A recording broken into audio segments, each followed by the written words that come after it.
निकल। पता नहीं कहाँ से आ जाते हैं, बदतमीज कहीं के।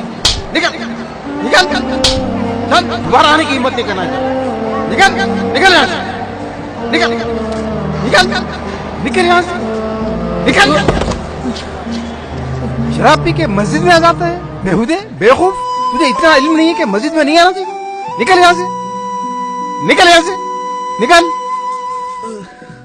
इतने जूते लगाओ इसको कि शराब पीकर कभी मस्जिद में दाखिल होने की हिम्मत ना करे। क्या हुआ, क्या हुआ? ये बेवकूफ जहांगीर फिर शराब पीकर मस्जिद में आ गया। तेरी ये हिम्मत, रमजान के महीने में ये हरकत, तुझे शर्म नहीं आती? वाह वाह, शरीफों की मस्जिद में शराबी दाखिल नहीं हो सकता। क्यों? क्यों? क्योंकि शराब हराम है इसलिए। लेकिन शराब से बड़ा हराम करने वाले दाखिल हो सकते हैं। क्यों? क्यों? क्योंकि वो बड़ा चंदा देते हैं इसलिए। कोई इनसे ये क्यों नहीं पूछता कि चंदे की रकम किस कमाई से दे रहे हो? कौन कितने झूठ बोल रहा है, कौन कितने धोखे दे रहा है, कौन कितनी रिश्वत ले रहा है? बोलो इलियास भाई, हर रोज दुकान पर कितने झूठ बोलने पड़ते हैं?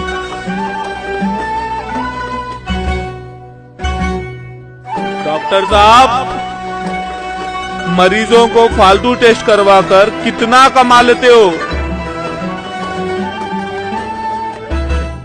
इंस्पेक्टर साहब, जेब में आप रिश्वत का मार लेकर मस्जिद में आ सकते हैं, मैं शराब पीकर नहीं आ सकता। क्यों? ज्यादा बोलो ना तो अंदर कर दूंगा। हाँ, मैं शराब पीता हूँ, अपने आप को तबाह करता हूँ, किसी और को तबाह नहीं करता, किसी और को नहीं लूटता।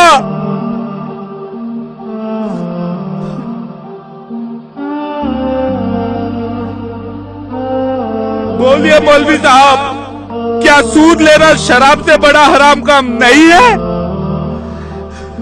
कासिम भाई फाइनेंसर, सूदखोरी का नाम फाइनेंस रख देने से सूदखोरी के माने नहीं बदल जाते।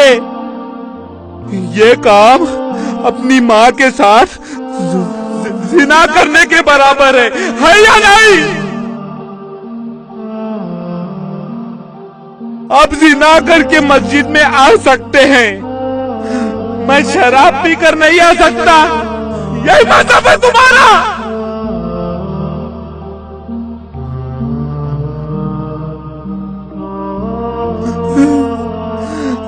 और तुम लोग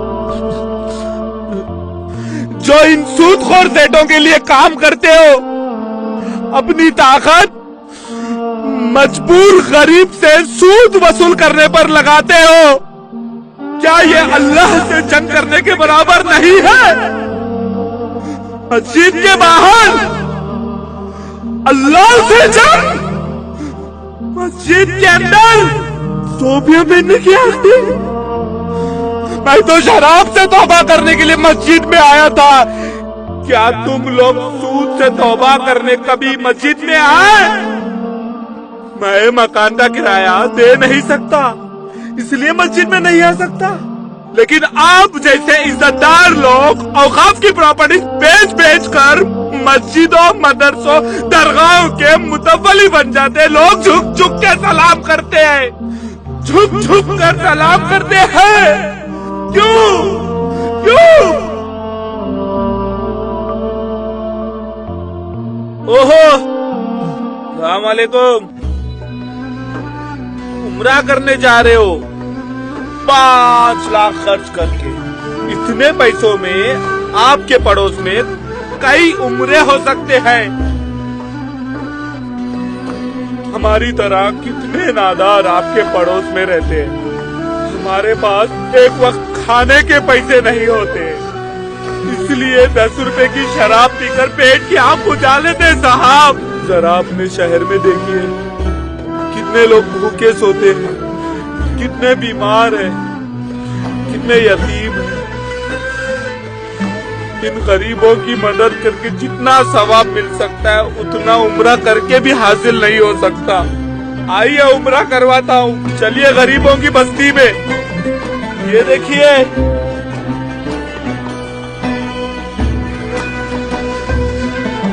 चलिए।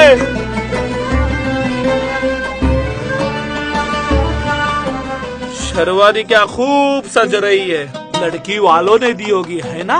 ये क्या बदतमीजी है? समझ गया, आपने नहीं मांगी होगी, लड़की वालों ने जबरदस्ती दी होगी, है ना? वो कार, वो भी लड़की वालों ने जबरदस्ती भेजी होगी, है ना? सुना था पहले जमाने में नवाब और रईस लोग उजरा करने वालियों को बग्गी सजा कर भेजते थे। ये देखो आज दूल्हों को सजा कर लाना पड़ता है। भाई क्या बकवास कर रहा है? हम खुददार लोग हैं, हम किसी से कुछ नहीं मांगते। खुददार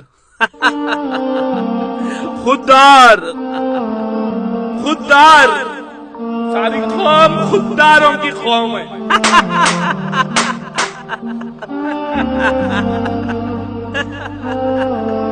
कोई जहेज नहीं मांगता, कोई रिश्वत नहीं मांगता, साले सब खुददार हैं। यही कहते हैं हमें कुछ नहीं चाहिए, जो भी देना अपनी बेटी को दे लीजिए, बस शादी मयारी होनी चाहिए। कबीर हम गरीबों के अगर रिश्ता नहीं बेचते, वहाँ बेचते जहाँ जहेज खाना सब कुछ मिल जाता है। अबे वो जलील कमीना किसको कह रहा है? कमीना सबको कह रहा हूँ, सबको जो मयारी शादियों की भीख मांगते हैं। अगर इनको जहेज और खाने की भीख नहीं मिली, किसी और घर पर जाकर आवाज देते हैं, हम तो अपनी कमाई की शराब पीते हैं।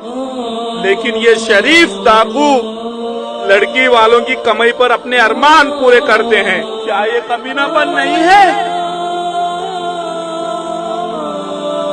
मस्जिद में निकाह करके शादी खाने चले जाते हैं, लाखों रुपया लुटा देते हैं। क्या ये कमीनापन नहीं है? इनकी बारातें देखकर हमारी बहनें पूछती है, भाईजान हमारी बारात कब आएगी?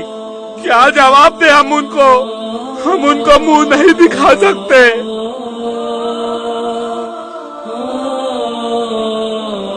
इसलिए खुद को शराब में डुबो लेते हैं।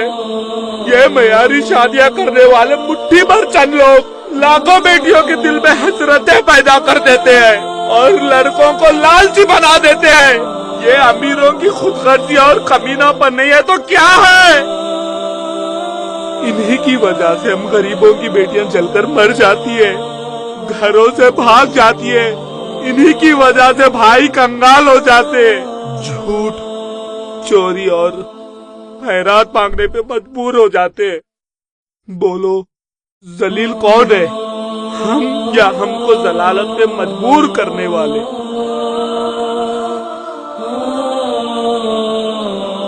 जिसकी बेटी जवान होती है उसकी आफत में जान होती है।